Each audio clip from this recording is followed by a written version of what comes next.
governance is very important to a very good society, and it leads to development. And where there are developments in all ramifications, definitely the people of that society will be happy.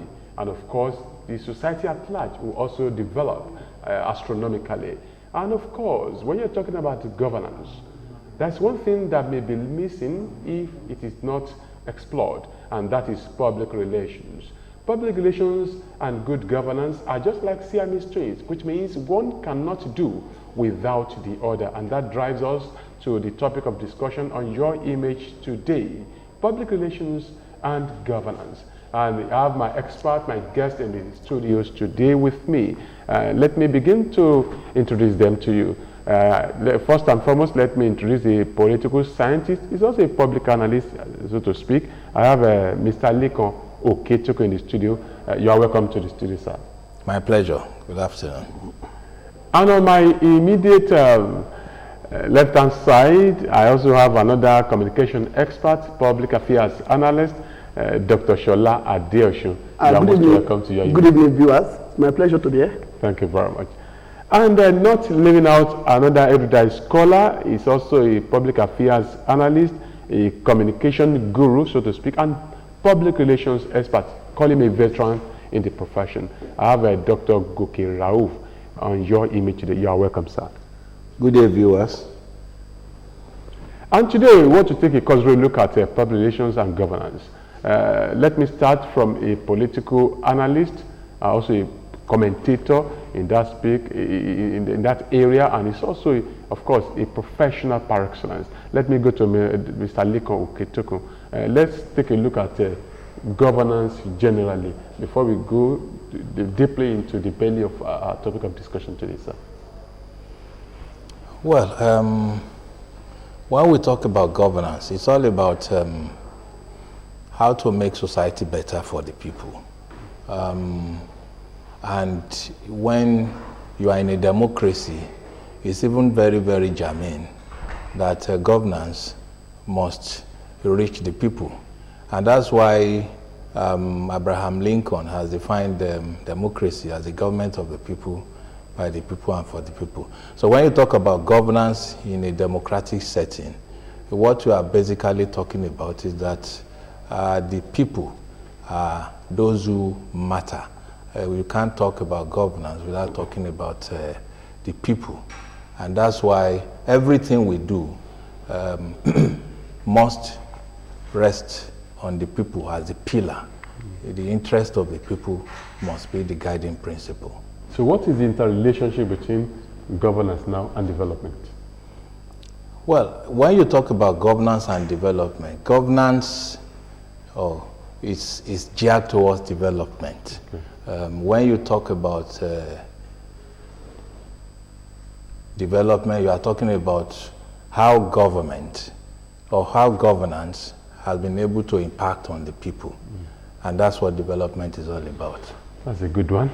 And now let me come back to Dr. Shola Adeosun. Now I want to take a look at public relations this time around, vis-a-vis governance generally. And especially during this pandemic period that is troubling nations of the world, COVID-19. We are still in it, but as situation demands or going now report from different media, we may likely to open up activities, economic activities, and other businesses may likely to open. So what should be the expectation of the government towards the people? Thank you very much. I would like to operationalize certain key concepts in this discussion, okay, that can give the discussion solid foundation to carry those who are watching this program along. I will take you from my senior colleague, is equally my mentor as well. The government is a body of people that makes and enforces law in a given state. By state, we're talking about nation. Then, government is a body of people that makes and enforces law in any given state. That is, we are people. These people gain and control the machinery of the state. Then the process of governing the state requires decision making. This decision making require the knowledge of the masses, at the same time people in the power. How to deliver dividends of democracy, that is in a situation where we are practicing democracy, should be the major focus of whoever that is occupying the position of authority as government. And governance to do with a situation where welfare of the masses should be paramount. So, taking it from the welfare of the people, that is where public relations comes in. You cannot take care of the welfare of people without first of all identifying who are these people. What is their problem? What do they want? Why do they want it? And when do they want it? So it has to do with a process. That is planning. And when we talk about planning, you see them as audience. You have to plan with them rather than planning for them. If you are planning for them, there is nothing like public relations there. But if you are planning with them, then concept of public relations comes in. Because first of all, you have to anticipate there's a problem. That anticipation may come in form of maybe predicting that these people may have this problem, they may have this problem, they may likely need this, they may likely need this.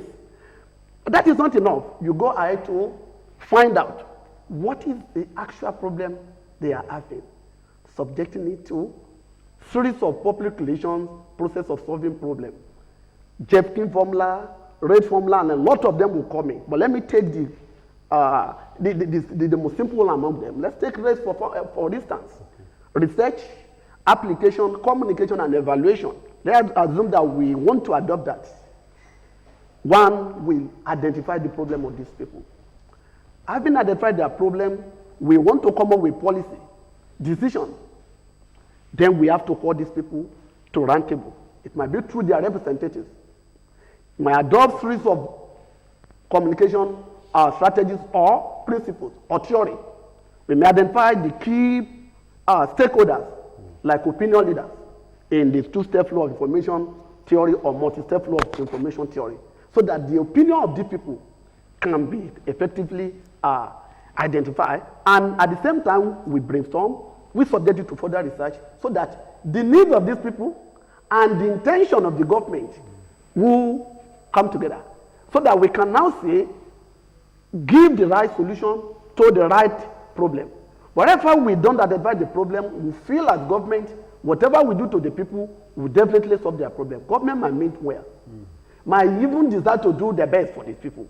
But if that the best is not actually what will address the problem those people are having at that particular time, then that is where we see government not doing anything. And because of this, whether pandemic or not pandemic, government should always be there at all times, following public relations processes, principles, and practices, to make sure that I'm a servant, serving you these people. I dare not do anything without consulting you people. Whatever you want is what I will do for you at appropriate time. Now bringing it to this situation. In public relations, we have preventive public relations, we have defensive public relations. Every responsible government should always operate by the concept of preventive public relations rather than defensive public relations. At times, we may be caught unaware. Unforeseen circumstances definitely comes in at times. But we still have to apply certain public relations principles to solve it. Okay. But at times, when we operate the concept of preventive public relations, we can see tomorrow, right from today, by making sure that we prepare for unforeseen circumstances. Okay. That thing that the public relations normally take care of, that you don't wait until when problem happen before you embark on gathering data. We can gather data for problems that has not even happened, so that we know where we are going, how to get there, when we get there, how to cross those hurdles we call bridges. It's okay. I'll take you on that. Let me go back to Dr. Gekaraf. Arising from his submission, sir, you mentioned risk formula, which I think is more germane to our discussion today. So how do you think government can make use of this risk formula in solving the problem at this point in time, especially during this pandemic? Thank you very much. The issue of application of public relations principle is not something that has been found applicable in the Nigerian experience. Over the years, we have found that as essential emphasis has been placed on propaganda. And governments after government have continued to commit the error of assuming that government communication is all about giving people information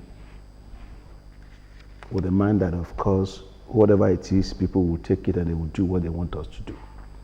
There's too much emphasis on the epidemic needle theory, where we assume that whatever we tell the people, they must do. The life has gone beyond that.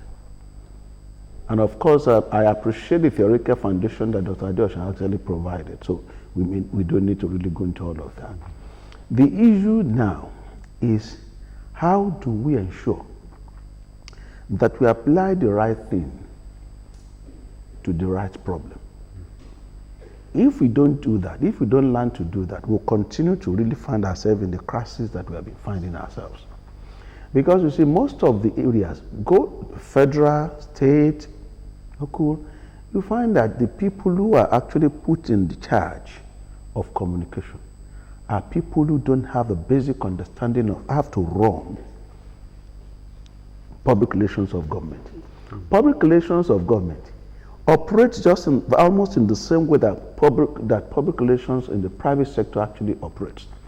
Because if you look at it, you find that there's so many areas that governance actually operate on, in the area government operates on, are the same everywhere. There are basic things that people need. People need education that is to be available for their children. They need to have utility, public utilities, good water, good electricity. Basic facilities. They want to have it. Okay. Then of course people also need to feel the impact of whatever government that is available, that is operating around themselves. So you talk about community development, you talk about even workers need government. The workers' welfare. And of course, these are the areas that, of course, public relations should be applied. You apply public relations into management of utility, water, for instance, electricity, for instance. You apply public relations into employee, call it employee relations.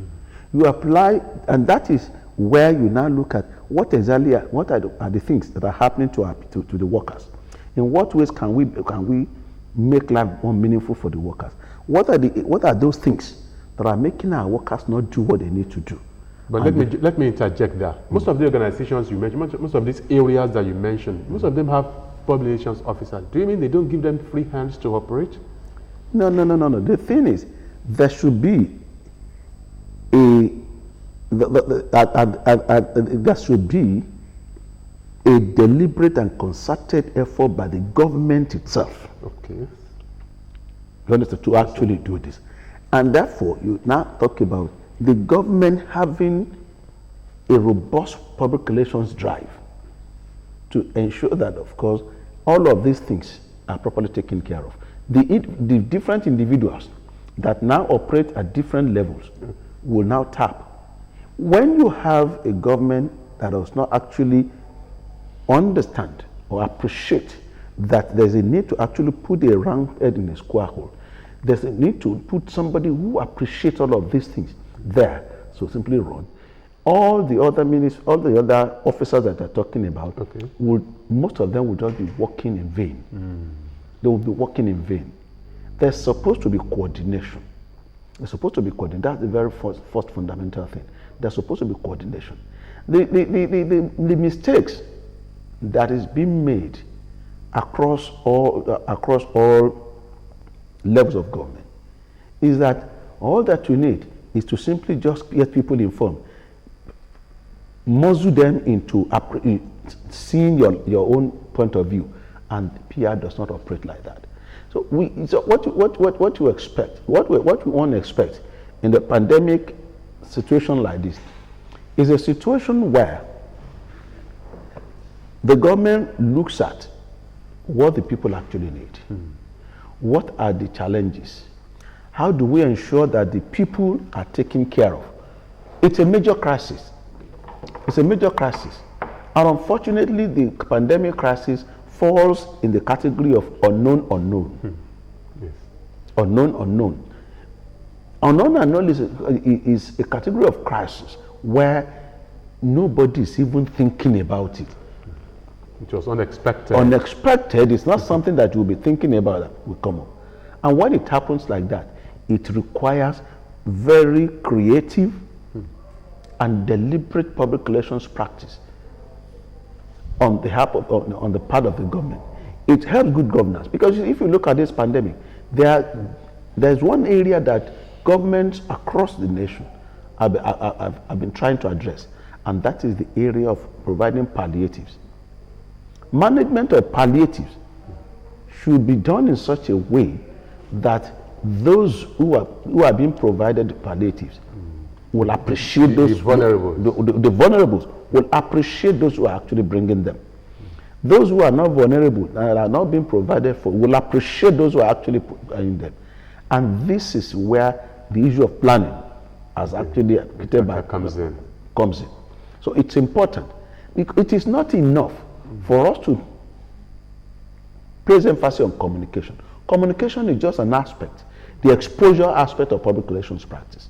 And that is the only area that a lot of governments, state and federal, are actually focusing on. They are not looking at the core issue in PR practice. Planning is there. Swinging into action to really do a lot of other things are there. And of course, one major and very fundamental aspect of public relations that people are not actually putting into practice, whether even at private levels, you find that it is not even working there. That is evaluation. Okay, you're watching Your Image on this station, and of course, I'm sure you are enjoying my guest on the show today, and the topic is still public relations and governance. You can be part of this show via phone call. The number is displayed on your television screen. You can participate in the program, phone in and make your contribution, and as well ask our guests certain questions that are very relevant to the subject of discussion. Of course, you can watch us live on DSTV 260, GoTV 100, and StarTime 113. Still Your Image on OGTV Abeokuta. And let me go back to Mr. Lekan Okechukwu now. Now, we want to talk about the post-COVID-19 business activities. In all ramifications, we want to look at education, we want to look at business, even entrepreneurs who are now planning to go back to businesses. I know there is a serious economic crisis definitely in Nigeria today. There is a serious lacuna. So how do we now bridge the gap when people go back to their various businesses? The schools may not be open for now, but what should be the expectation of people from government? Well, thank you very much. The COVID-19 thing has really brought us all, or jolted us into reality. Reality in the sense that this is a pandemic that nobody expected, and it has captured both the imagination and the fancy of everybody now. Now, going back to business is going to be very, very revolutionary. Revolutionary in the sense that the way we used to do our things is no longer going to be business as usual. Take, for example, education. Education, a lot of changes are going to happen in the educational sector now. Gone will be those days when you have overcrowded classes. Gone will be those days when you will have students cramping together and all that. And another thing that is going to revolutionize education now is the e-learning. You know, before, it's face-to-face learning is the book, but with this pandemic, until a vaccine is found, online teaching and online learning will have to take center stage for the most part. And with the challenges that we have with electricity, with infrastructure in Nigeria, that also will have to be taken into consideration. And all this will impact very seriously on the quality of education. Now, businesses will also go back. When you have businesses that have closed down for a while, you need now to start fumigating all those premises. You need to put proper safety devices in place, because many a time we have taken all these things for granted. All those safety devices, measures that we're supposed to put into our businesses, into our industries, and were being ignored before, you can no longer ignore them. This is the time for you to put those things in place if you don't want to have mass death on your hands. Okay, sir. Okay. So, okay, go ahead. So what I'm trying to say in effect is that when it comes to doing business now, a lot of things are going to change. And this is no thanks to the pandemic. Okay, thank you, sir. A quick one from Dr. Shola Adeosun. In what way, like he has said, people may need certain assistance from government, because this government and public relations. So in what way do you think government, as a corporate body, will now have an impact on the people generally when businesses resume, when people go back to their various businesses? Wonderful. There is no doubt that there is what we can call paradigm shift in every aspect of human life with this issue of COVID-19. As a result of that, the first thing government needs to do is to go back and look at fiscal policy and the monetary policy, which normally be the major drive of every economic, social, cultural, political, and every activity we might talk about in ideal society. One, there is need for adjustment, and some states have already been doing that in terms of going back to the budget prepared in the past to review, in terms of looking at the cutting down of expenses, in terms of the salary, the wages of whatever. Okay. And from there, so there is no doubt. So, and from there, see how they can channel those things back to the other side that I think it will cause a serious problem. If we now understand the government, people in government, because when we say government, the body of people, that is people that is voted for, those non-elective votes, that they see it as our responsibility to make sacrifice, no matter how it is. Then all of us will have a clear cut of where are we coming from, where are we presently, where are we going, and what can we do to get there. In other words, every one of us has got to make one sacrifice or the other. Okay. And public relation will be the major instrument. Okay, finally to Dr. Okuke-Ralph. His submission, don't you think will create a serious crisis in the society when he said salaries probably should be slashed, especially in private sectors? Most of the private sectors have been slashing salaries in order to make ends meet. A quick one, don't you think that we'll have a crisis, communication crisis? Obviously, the global economy is in a mess. Okay. No thanks to COVID-19. But as it is today, if America, UK, and other millions of people have lost their jobs. Unfortunately and unfortunately, in this climate, workers don't seem to be losing their jobs as well in the public sector. But in the private sector, it's been happening to them. Today, what is important to me, because I look at the economy of Nigeria, and I can tell you that, of course, the SMEs, and of course, all those people who work, the artisans, are more affected. So there's a need for government to try as much as possible to now go into whatever it can do to provide support for that informal sector. That informal sector must be supported very seriously, otherwise. All right, thank you very much. This is where we draw the curtains of today's edition of Your Image. We'll continue definitely next week, God willing. I want to thank Dr. Okuke-Ralph for his, of course, contribution. Thank you very much. Dr. Shola Adeosun, we appreciate your presence. And of course, Mr. Liko Ofetuku. So we'll continue next week. We'll meet here next week, God willing. Until then, we pray to God to make COVID-19 a thing of the past in Nigeria and globally. Thank you very much for watching. See you next week.